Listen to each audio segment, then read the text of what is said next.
Um ponto que todos os presidenciáveis assim concordam, entram num consenso, digamos assim, é a questão da reforma tributária. Nós precisamos passar por uma reforma tributária. Hoje, a base da nossa tributação é sobre consumo. Isso faz com que o pobre pague mais impostos do que os ricos. É um imposto regressivo. Né? A tua proposta é promover uma reforma tributária direta e progressiva que elimine os impostos indiretos, taxando a renda e a propriedade e não o salário dos pequenos. Gostaria que o senhor falasse mais a respeito e o que difere das outras propostas de reforma tributária. Essa é a nossa proposta. Nós pretendemos manter, não aumentar a carga tributária, mas que ela não seja regressiva como está sendo hoje. Assim como tu colocasses aí, o consumo hoje penaliza muito mais aqueles menos favorecidos do que as grandes empresas. Hoje as grandes empresas não compram iates, compram sem pagar imposto, Nós não podemos mais pensar num Brasil tremendamente injusto. Os nossos assalariados são tributados diretamente na fonte, no olerite, quando recebem. E por que as grandes empresas não têm uma tributação mais adequada ao seu patrimônio? Então nós vamos taxar o patrimônio das empresas. Perfeito. E inclusive algumas outras fontes de arrecadação, como taxar o agronegócio também. Com certeza, nós já vamos falar sobre o agronegócio, porque realmente... Lei de remessa de lucros, que foi uma das tem as suas benesses que é extremamente perniciosa para o desenvolvimento do país. Aqui tem empresas que remetem bilhões de reais sem nenhuma tributação para as suas matrizes. É um escândalo. Então nós não vamos permitir mais isso. Com certeza. Que foi uma dos pontos das reformas de base de 1964. Inclusive o presidente João Goulart defendeu essa posição na ONU. Existe um discurso dele na ONU defendendo por que tributar a remessa de lucros das empresas multinacionais que aqui se instalam. Nada mais justo. Não, nada mais justo, porque há empresas, por exemplo, empresas nossas, a Embratel, que foi uma criação de Jean, que foi privatizada pelo Fernando Henrique. Hoje nós temos, por exemplo, quatro teles, todas elas estrangeiras que operam no nosso país. Recentemente nós vimos que elas ficaram devendo 20 bilhões de reais de multas aos usuários brasileiros, ou seja, ao povo brasileiro. Mas enquanto isso, em 3 anos remeteram quase 40 bilhões de lucros para suas matrizes. Quer dizer, então nós temos que controlar. São lucros que vão para o exterior, não fica aqui porque as matrizes dessas empresas não estão no Brasil. Uma é mexicana, outra italiana, a outra francesa e a outra espanhola. Então não tem como, não tem vínculo com o nosso real desenvolvimento. Não poderiam estar reinvestindo aqui, gerando mais emprego, mas estão levando os lucros para esse é o grande problema. O exterior. Bom, nós sabemos aí, vivemos uma crise de moralização, de desmoralização da política. As pessoas não acreditam mais nos políticos, as pessoas não acreditam mais na política. E o povo precisa de confiança no setor público, né? E além de toda essa produção de ideias de que a corrupção corre à solta mesmo no setor público e não no privado, e nós sabemos que não é bem assim, tem corrupção no setor público, mas tem corrupção também no setor privado. Então a moralização da política é fundamental, né, para os investimentos públicos e aplicar investimentos públicos no combate à corrupção, que inclusive está lá, né, observado na sua proposta de governo, defesa da lei de ficha limpa e também defesa à Operação Lava Jato, tem um destaque lá. Mas eu gostaria de fazer uma pequena observação com relação à Operação Lava Jato. A Operação Lava Jato, embora importante, colocou aí figuras, né, como Eduardo Cunha na cadeia, mas a gente também não pode desconsiderar essa ambiguidade que existe dentro da Operação Lava Jato, né? O próprio pai do programa nuclear brasileiro, Otton Luiz Pinheiro, foi aí preso pelas investigações da Operação Lava Jato. Ele deu declaração de que aquela condenação serviria a interesses internacionais. Uma das acusações foi de organização criminosa enquanto ele era presidente da Eletronuclear, né, que envolve a construção, né, as obras na usina Angra 3, que na proposta de segurança tem que retomar. E depois ele foi solto, mas já estava bem deprimido, tentou suicídio, ou seja, acabou inviabilizando esse grande almirante, ele é almirante da Marinha, esse grande cientista, né, pai do programa nuclear brasileiro. Também temos a questão da Odebrecht. Deve-se punir os corruptos, mas não a empresa. E a Odebrecht é uma empresa privada, mas uma empresa estratégica para o país. A Odebrecht Defesa e Tecnologia foi desmantelada. A Mectron foi vendida para uma empresa de Israel, que tem grandes críticas aí na guerra entre Israel e Palestina, uma guerra desigual, né? Uma empresa fabricante de drones. E por fim houve o desmantelo da Odebrecht Defesa e Tecnologia. E também isso acabou atingindo o programa de submarino nuclear, o ProSub, que ficou pelo meio do caminho. Tudo isso envolvendo a questão da Operação Lava Jato. E a condenação do Lula também, que tem aí traços de perseguição política, de uma retomada da Operação Condor na América do Sul, principalmente, onde Rafael Correa, ex-presidente do Equador, a presidente da Argentina, ex-presidente da Argentina, Cristina Kirchner, também, uma retomada aí da Operação Condor via judiciário, né? Então, tem como fazer uma defesa, sem contar que o Sérgio Moro tem ligações um tanto quanto complicadas com o Departamento de Justiça dos Estados Unidos e viagens aos Estados Unidos com passagens pagas pelo Departamento de Estado. O próprio site Wikileaks denunciou que a Operação Lava Jato nasceu das espionagens da NSA dentro da Petrobras e do governo de Dilma Rousseff. Então, como defender a Operação Lava Jato dentro da necessidade da moralização da política, mas de uma moralização verdadeira, sem o intervencionismo, sem a presença de interesses dos estrangeiros no Brasil, principalmente dos Estados Unidos. Então dá para fazer uma defesa de 100% da Operação Lava Jato, desconsiderando esses pontos fundamentais que... Eu acho que tem dois aspectos aí na tua colocação. Eu acho que a Operação Lava Jato nos mostrou que precisava, assim, de nós termos aí um esclarecimento, e ela trouxe isso à tona. Eu acho que esse foi o grande ganho para os brasileiros da Operação Lava Jato, no seu contexto de desmantelar esse submundo que existia infiltrado nas nossas empresas. Agora, o discurso de tudo isso é exatamente um discurso montado em cima da precarização das nossas empresas estatais. E eu quero dizer o seguinte: a Petrobras ela não foi culpada disso, ela foi vítima. Ela foi vítima, exatamente. Ela foi vítima de tudo isso que aconteceu.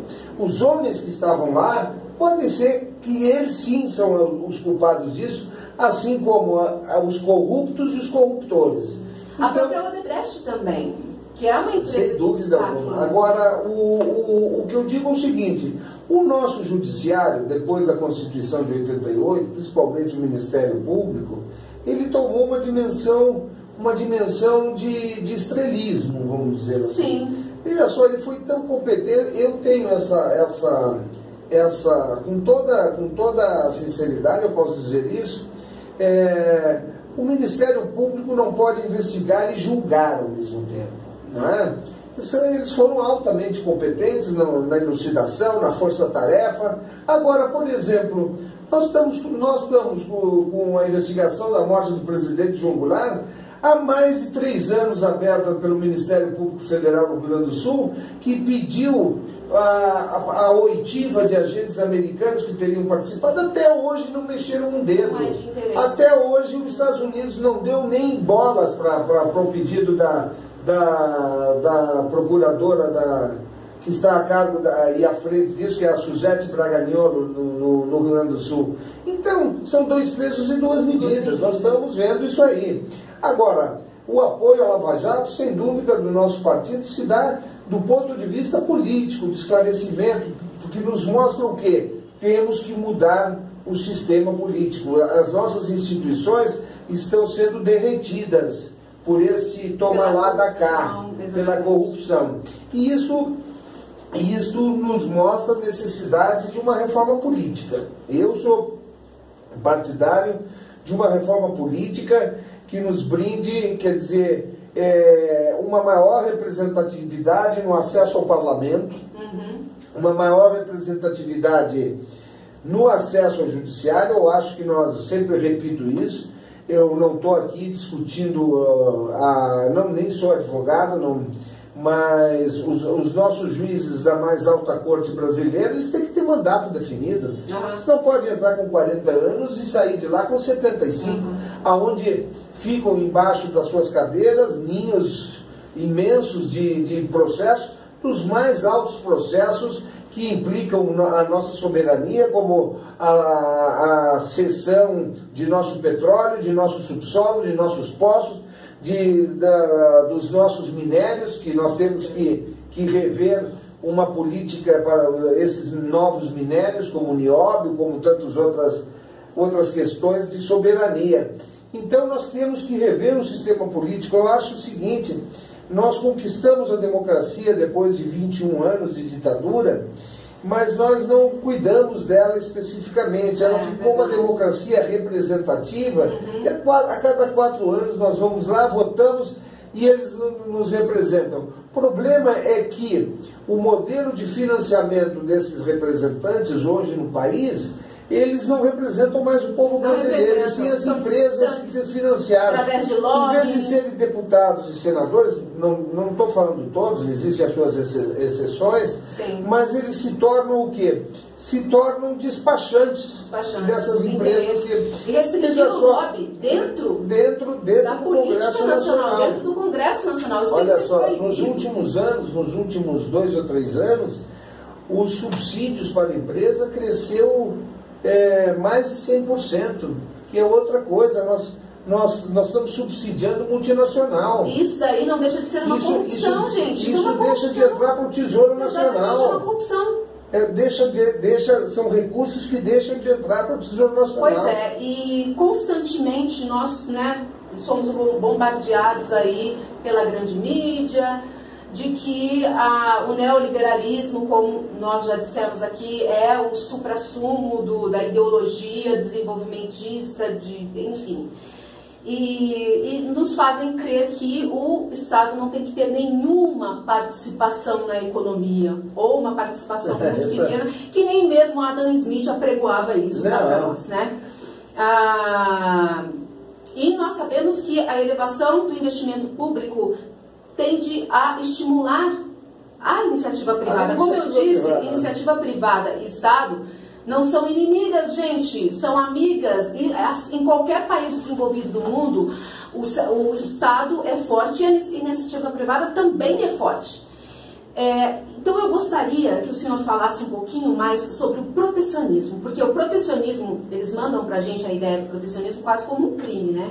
Não pode existir protecionismo, mas nós sabemos que países como os Estados Unidos são extremamente protecionistas, principalmente no setor que eles não têm tanta competitividade, o setor agrícola, eles subsidiam fazendeiros, etc. e tal. Eu acho o seguinte, que nós devemos proteger a nossa indústria nacional.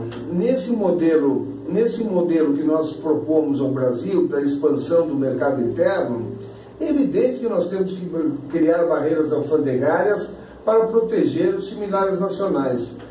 A reforma agrária proposta pelo governo João Goulart em 1964, ela propunha a criação de 10 milhões de novos proprietários rurais, 10 milhões de novos módulos rurais, com o intuito de que onde é que seria feito esses 10 milhões de novos módulos rurais?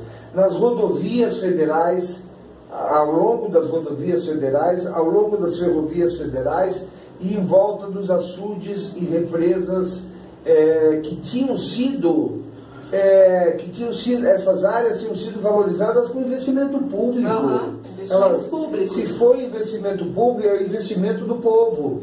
E aí você teria muito mais facilidade de escoamento de produção, mercado consumidor, você teria extensão rural, assistência técnica, um plano agronômico que pudesse desenvolver a agricultura familiar para abastecer a nossa população.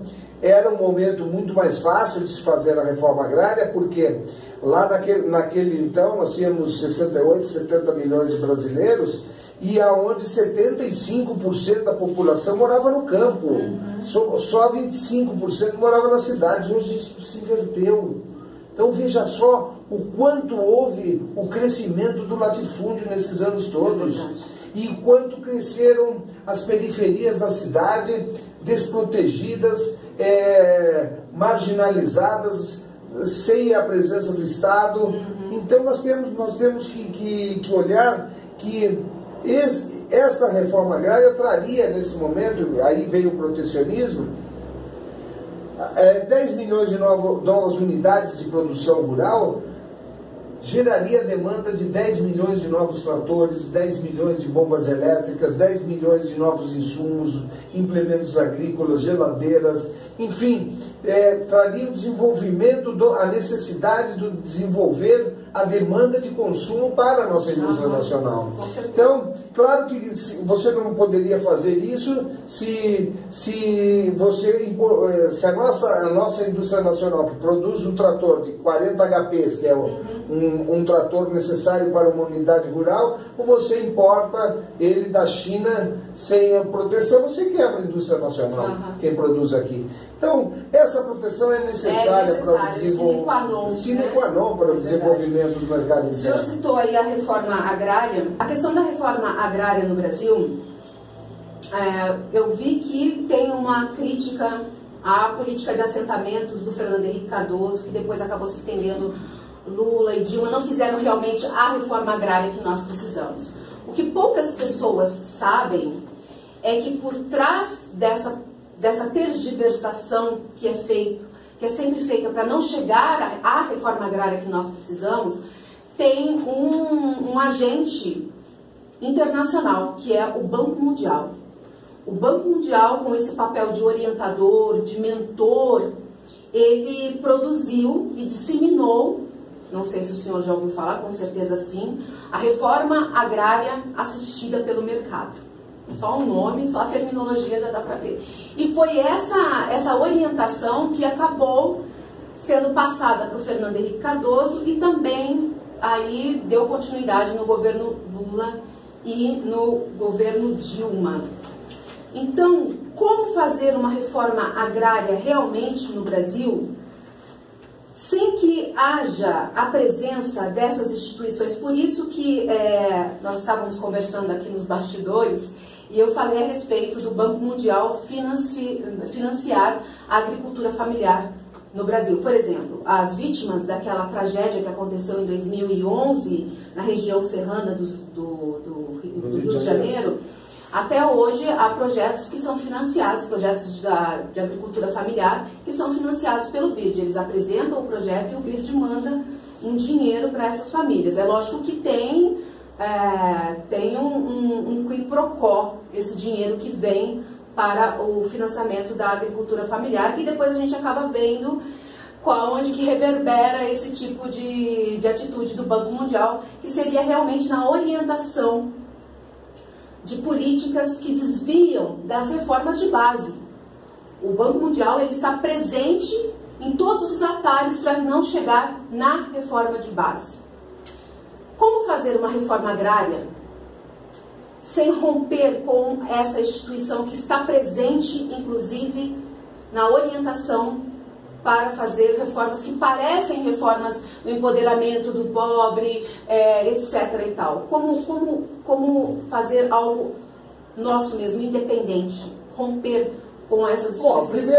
A primeira medida que nós temos que fazer é restaurar para o Brasil o Ministério da Reforma Agrária. Sem isso nós vamos ficar com a reforma agrária, com o INCRA dependendo de uma política ligada à Casa Civil da Presidência da República, como está hoje. Lamentavelmente, esse governo Temer acabou com todos os ministérios da área social. A reforma agrária, os direitos humanos, a Secretaria da Mulher, a Secretaria enfim, várias secretarias aí que estão ligadas... É um governo antipopular. Antipopular. Completamente. Agora, evidentemente que a reforma agrária, nós temos que fazer a reforma agrária, termos condições de fazer a reforma agrária com tecnologia. Nós viemos fazendo uma reforma agrária colocando contingentes humanos na pré-amazônia, sem escoamento, sem produção, e dizer que isso é reforma agrária. Isso aí é uma distribuição fundiária que as pessoas que vão para lá nada mais passam a ser e a exercer uma agricultura de sobrevivência.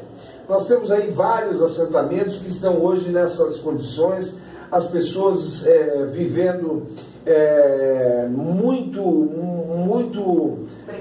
precariamente, não só na área de agricultura, como não tem escolas, são assentamentos sem escola, sem assistência de saúde pública. Então nós não podemos fazer isso. Nós temos a reforma agrária, um novo conceito de reforma agrária se faz com tecnologia. Isto é, sem dúvida alguma, uma necessidade de fazer. Agora nós não precisamos de BID, não precisamos desses financiamentos externos no momento que nós tivermos, não é, os nossos bancos de desenvolvimento a serviço do Brasil. Nós não podemos ficar dependendo do BID para financiar um desastre lá como Petrópolis, com aqueles agricultores lá, que são agricultores lá no Campo do Coelho, que já tinham alguma noção de agricultura familiar, mas não tinham também um projeto de planejamento agronômico. Agora, a reforma agrária que nós precisamos fazer, nós não podemos brincar de reforma agrária. Nós temos que refazer o Ministério da Reforma Agrária e nós temos hoje imediatamente o quê? 3.900.000 famílias que precisam da reforma agrária. Nós viemos fazendo, o governo Lula fazia em torno de 17 mil assentamentos, 17 mil famílias por ano, a Dilma caiu para 14, para 12. Isso é brincar de reforma agrária, porque se nós temos uma demanda hoje de 4 milhões de famílias, assentando esse número de pessoas, nós vamos demorar 70 anos para fazer a reforma. Então nós estamos brincando de reforma agrária. Ou se faz a reforma agrária num amplo debate e transformando a legislação necessária para que isso aconteça, inclusive taxando o imposto territorial rural hoje, o ITR, que é uma coisa simbólica quase, fazendas enormes pagam nas áreas improdutivas, que esse imposto seja progressivo nas áreas improdutivas, e que seja progressivo até 10% por ano do valor da área, como foi proposto lá atrás, em 1962, e que se criou a SUPRA, que foi a antecessora do INCRA, que era a Superintendência... Quem gosta do Brasil, vota nele. É João Goulart Filho, é 54, é de novo Goulart.